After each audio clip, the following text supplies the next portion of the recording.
massively known for his return ability. All-pro returner in the NFL. 14-year NFL vet. Ladies and gentlemen, his song, Staying on Business. S.O.B. Currently out now on all platforms. Congrats to him on a week of promo last week. Ladies and gentlemen, I'm Pacman Jones. What's up, baby?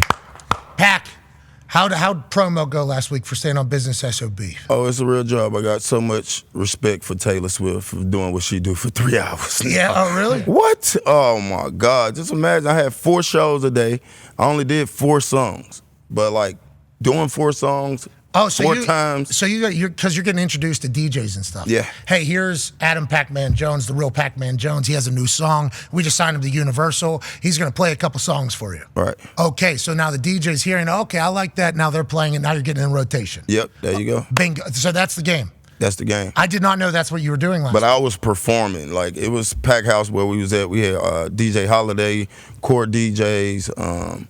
It was a good experience. I was tired at the end, but I love it. It was good work. Hey, I thought I performed pretty good. Congrats. Hell dude. yeah, Pat. Congrats. Only going to keep going, by the way. Got another song coming out in April, right? Yes, sir. Okay, maybe we got some remixes coming out. Got some remixes coming out, too. Staying on Business, S.O.B. Hey, worth a listen. Oh, yeah. Worth a listen. Bangs. It's going to give you a little. I mean, now Connor and Gumpy all weekend, St. Patrick's Day, screaming it. And then describing people as they're staying on business, S.O.B. Yep. You know, they put it in there. We have some remixes Yeah, too. That's right. we had some remixes when we came. Yeah, we laid out a holiday one maybe. Standing on Christmas. Staying on Christmas, SOC. Who's that fatty in chimney? You know? All that stuff. We got ideas. Yeah. If you ever need it, we're here for you. But we're also incredibly proud. Keep going. Appreciate Congratulations. it, brothers. Stay focused on it, Pac. You Yes, can do sir. great things over there. Let's do some news around the NFL. Mike Williams, formerly of the Chargers, if you do recall, released last week. Yep. Yeah. Kind of out of nowhere. Didn't know what the case was going to be. Thought he was going to be on the squad. He gets released. Who's this? Well, he's the big, tall, super athletic wide receiver that the Chargers have had. Last year didn't play a lot of games, but the years before that, though, averages playing about 12, 13 games a year. Yeah. So he is big. He is a wide receiver. There's a chance he's going to miss some games, but when he's on the field, weapon. I was hoping he was going to be an Indianapolis Colt. I think there was a lot of people that were hoping he would join their team. Now he's a member of the New York Football Jets. Yep. Wow. Congrats to Aaron Rodgers and the Jets. Go. Mike Williams is signing a 1-year deal worth up to $15 million with the Jets per source, says Adam Schefter. Now, we would assume that the Jets and Mike Williams had talked about the quarterback, which leads us to thinking Aaron's not going to be the vice president of the United States of America? Correct. No, not anymore. Okay, we have not heard, right? No. The other running mate has been announced, I believe. It has been officially announced? Really? I thought it was the Shanahan person. Mike? No, not Mike or Coach Kyle. I believe it is someone with the last name Shanahan. So has it been leaked that they're a favorite for it, or the official news was already broke? I don't think it's official, but I think it was reported that he is leaning towards her and not towards Rodgers. Okay, because at some point he was leaning towards Rodgers. Bingo. So, like, what's real, what isn't, we don't know. But we assumed that that was not reality, that Aaron Rodgers is going to be vice president. But then he puts out that tweet and he goes, like, what you're saying about me is not true. Okay, that is not how I feel. I have nothing but, love for everybody that's gone through that. Had a lot of extra characters. Yep. Yeah. Could have said, oh, by the way, Yep. staying on business, not VP. There it is. He could have Well said. didn't say that. So we were very flustered Yeah. as we were reading it live on air. Like, is this guy actually, Mike Williams signing there kind of tells me that they've had conversations. I assume Aaron and Mike Williams have chatted. If you start looking around at that offensive side of the ball for them, you got Garrett Wilson. Yep. You got Mike Williams. Yep. You got Breece Hall in the back. Yep. They just signed Tyron Smith, right? They signed a guard. Morgan Moses from the Ravens for right tackle, and then John Simpson for guard. Yep. Okay, you got Aaron Rodgers, a quarterback. They're allegedly talking to Jadeveon Clowney today on the defensive side, but that would be added to a top 10 defense in points, and I think top 2 in yards defense that Salah has had over there. So it's like, wait a minute. All this hype around the Jets is going to happen because they're in the big city and Aaron Rodgers is their quarterback. But it's almost like it should be, especially with the addition of him. If you bring in Clowney, that's just an added weapon to a defense that's already stacked. How do you feel about it, and what do you think Aaron Rodgers is able to do with this team? If Aaron Rodgers is healthy, this is a hard team to beat. The question is, if something happened to Aaron Rodgers, who they going to put in? Well, Zach Wilson's still there. Yep. Tyrod Taylor. They signed Tyrod Taylor. All right. Let's just pray that nothing happened Hey, whoa! Come on. I understand what you're saying, but it is backup quarterback. That is what is expectation of backup quarterback. How far are you going to go? Why is Aaron good, though? You were a corner in the NFL for 14 years. Now, I don't want you to have to sit here and be like, well, what he does versus other people, but why is Aaron such highly respected by every human that's ever played against him? It's because the play action and the flick of the wrist. He can throw the ball from the opposite side of the hash all the way to the opposite numbers on the other side. Everybody can't do that. And he can do it and put it in a place where it doesn't matter how you're covered. Yeah. He ruins your morale, your confidence. You can be in good coverage, but the ball's going to be there, and it's going to be on time 9 times out of 10. So it's a 50-50. Now, as he gets older, the only worry would be that his arm is not as strong? Is that would be a thing that would... I don't think so, because he didn't play time he got in the league. So he had a little time, even though he's 40 years old.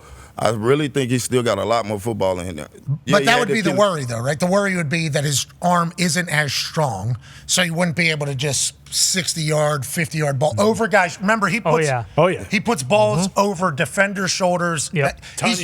He's like the greatest football thrower of all time. If you lose a little touch, but he's still going to be better than 90% of everybody else. Like, he's at the top of the level when it comes throwing the ball. You haven't seen too many quarterbacks that can throw the ball like Aaron Rodgers can throw the ball. So that is why the hype is what it is. And I think Jets fans who've been through it for a year now, another year, with all this. All the other stuff. Expectations. So much other stuff. Minga, you know what I mean? What is all this? Our team sucked again. We didn't get any other quarterbacks. We're running it back with Hackett. We're running it back with this offense coordinator. We're running it back with this entire team. Why are we doing this? I think what we're all trying to say, that's a guy that was in the NFL for 14 years, watched a lot of quarterbacks. I think any other person you say, it's like, hey, if he's playing, it'll be worth it. First couple weeks might be crap. Yeah, sure. Might be because he's trying to figure it out too. He's trying to figure out every single person on his team. But then if that offense is able to find a rhythm, Jets fans would be like, oh, this is something we've never had before. A crop play that might have been run by Zach Wilson or any of the other quarterbacks of the past, at least he's checking out of. So you're not just like having the disaster play after disaster play after disaster play. He's potentially putting you in a spot to not hurt yourself. He won't give the ball to the other team. I mean, he's not going to put up a 500-yard game. Like, that's not going to happen. MetLife Stadium, you're not expecting that to take place anyway, especially whenever the weather changes. Now with Mike and Garrett, maybe. But he is not scared to do this one right here and not bitch about it at all. He's one of the only superstar quarterbacks where if he's not getting 100 shots up, he does not care. Like, that's what he wants to do. He'll check to a run 100% of the time if it's the right play. Like, he's not checking out of this thing. So I think Jets fans who have experienced all the Aaron Rodgers' life pretty much, everything he does is going to be... And he knows that at this stage. There's nothing he can do about it. And he's embraced it, I think, fully, that this is how my life is. But it's like Jets fans seemingly going to be worth it. And I like that they're making more moves. A lot of teams wanted Mike. Jets are able to get him somehow. Now, division's getting better. Division is potentially up for the grabs. Oh, yeah. And it's a fascinating time to be a Jets fan, I would assume. Yeah, I mean, it goes for every team in terms of, like, hey, the only, or at least, like, the really good teams, like, the really only thing that could kind of derail their whole season is injuries. But I feel like more so than a lot of other teams, that's absolutely the case with the Jets, especially with some of these big free agent signings they've had. Like, you're obviously going to worry about Mike Williams' health. You're going to worry about Tyron Smith's health. You don't know about Rodgers just because he's never had an injury like this. Like, he's missed time in the past with collarbone and stuff like that, but you never know how his Achilles is going to react, with him being a little bit older now. So if they stay healthy, especially just look on paper, and, we've talked to GMs and they say, like, that's bullshit. Like, that shouldn't even be a phrase uttered in the NFL because it doesn't matter once you actually play the games. But, like, on paper, you look at their offense, you look at their defense, even their special teams, like, they should be one of the better teams in the AFC. Congrats, Jets fans. We're back. Yeah.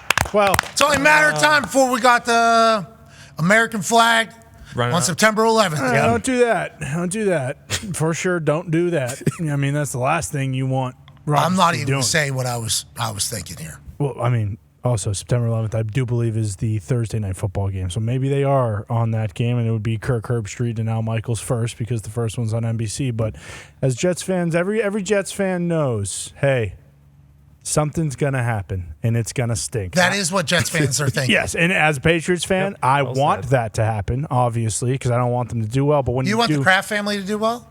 I'm going to plead the fifth on that one. But with that being said, Hey, there's some real shit going on in New England right now. Oh, yeah. I don't know if the Kraft family, in any of their projections of this Dynasty docuseries, had any clue that it would potentially turn. You're speaking for your friend group. Yeah, I'm not kidding. Like a majority in sure, like the people I taught you, my friends, the people I know, my family, all that. There's that aspect of it for sure, but also just what you see on X and Instagram and everything. Like it's not just the people I know. It is a majority of Patriots fans. And we all know X is a fantastic focus group, which is how people should treat it. Yeah. Okay? If there's an overwhelmingly one side of something being said on X, there's probably a chance that that is the feeling of a majority of people. If it's spattered, you can't be changing your entire business plan because of what Boner Garage 47 is saying. Exactly. But if everybody's saying one thing, it's not a bad focus group read. Does feel, not only focus group on X, Rodney Harrison and McCourty were on a podcast. I don't know if it's a Pro Football Talk podcast or what it was. It was tweeted out by Florio. And they're just like, this is crop. Yeah, bullshit. Absolute crop. And all eyes and fingers are pointing at one family for this docuseries because weren't they wasn't Jonathan Kraft kind of like celebrating that he was the one behind the docuseries? Oh, yeah. He took a victory. Hey, this is me. Which was smart. I'm doing this. Smart to do before. Not only do I run a team, I'm an executive producer. Yeah, bingo. You're welcome. Good credit. Yeah. I mean, there's that aspect of it. And then now the fact that he did that, everybody's like, oh, so you're So we can. you're the one. It's easy to point the finger. Yeah, exactly. And like that is the biggest problem. And I even feel bad for guys that were clearly Brady people when the whole split between Brady and Belichick happened. Like Amendola is getting buried because he was clearly on Team Brady and in the documentary. Yeah, he's one of Brady's like best friends. Exactly. Yeah, but like I feel bad for him because I'm sure he did say good things about Bill, and obviously, hey, we're not gonna include that. Gronk had to come out and talk about how because he was also skewed in the Brady camp. Obviously, he goes down to Tampa. Only playing with Tom, all that stuff. But Gronk even came out, and this I think was yesterday or on Monday, and he was like, "Hey, I just need to set the record straight. Like without Bill Belichick, I am not who I am. Like I needed the structure that was there in New England. I needed him to be on my ass, or else I wouldn't be the player that I was. Yeah, a Hall of Famer, one of the greatest tight ends of all time. Yeah. So what we're saying is to kind of wrap this whole thing up, Jets fans, now's the time. Yes, it is. Now is the time. Now is the time. You got Patriots fans that are kind of like, this is what we got to cheer for. Think about Mayo. Mayo's the new head coach. Bingo. Who are you the head coach of? The Patriots. Awesome. Well, that's Bill Belichick. Well, actually, I follow Bill Belichick. Oh, sweet. They got a great fan base there that's built up over well, actually, they all hate us. They hate the owner now. Because the owner. Yeah. So there's that. So let's go, Jets. Hey, Jets, good luck out there. Yep.